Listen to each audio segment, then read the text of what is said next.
Hey everyone, Luke Ruth here, wanting to come with you a video today talking about why 5 fish isn't important as you think it is unless you're fishing for points in a tournament. Let's get into this.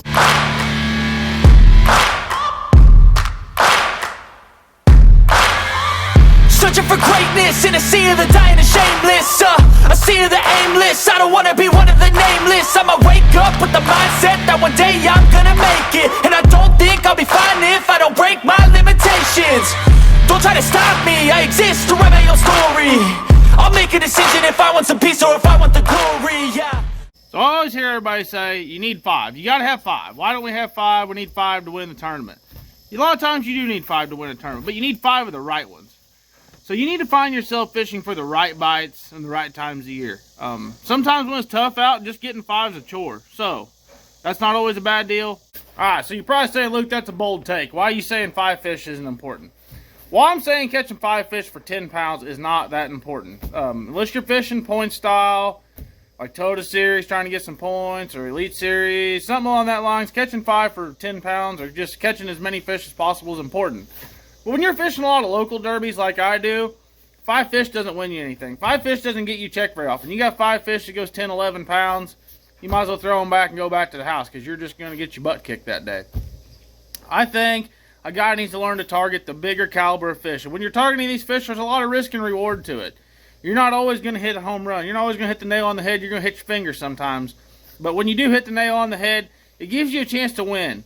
You can be a guy that catches a lot of checks, and, you know, some of those saber fish with 13, 14 pounds. But if you want to win, you truly got to learn to target those bigger fish. And you got to take some risk. I mean, you can't go out and throw shaky heads all day.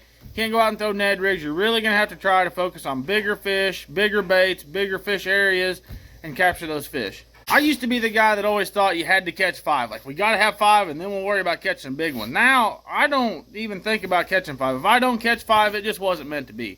I go out and I try to catch the 5 biggest fish I can catch how I think I can catch them. That might be throwing a big worm. That might be throwing a bigger swim bait. That might be throwing a square bill around some shallow cover. However I think I can catch the biggest fish is how I'm going to do it. And a lot of times to win a tournament, you have to commit. You can't back out and go try to catch smaller fish. You got to stay and grind for that bigger bite. Sometimes it takes all day to get it. Sometimes you don't get it till 2 in the afternoon. You got to be in at 3. Sometimes you don't figure it out, get it clicking till 2 in the afternoon. So you got to find a pattern you really believe in. You got to stick with it if you want a chance to win. There's been a lot of tournaments I only have 3, 4 fish, you know, maybe even 2 fish. But I've put myself in that position to feel like all day I'm in a bigger fish area. I'm giving myself a chance to win the tournament. And I've become a lot less upset with not catching 5 fish. It just doesn't seem to bother me as much anymore. Sure, I'm frustrated I didn't catch the big ones, but like, I'm not looking to catch 10 pounds. I'm looking to catch that 16, 18, 20 pound bag. That's what's going to put me up towards the top, going to get me to win. So if I don't catch that, I just kind of tip my hat and say I wasn't going to do any good anyways. Catching 10 pounds is the same as catching 0, in my opinion. So if you guys are having trouble catching some checks, try to focus on bigger fish areas, bigger fish baits. Make you a big river run. Go fish some deep spots. Go fish some deep main lake points. Drag around some big jigs, big worms.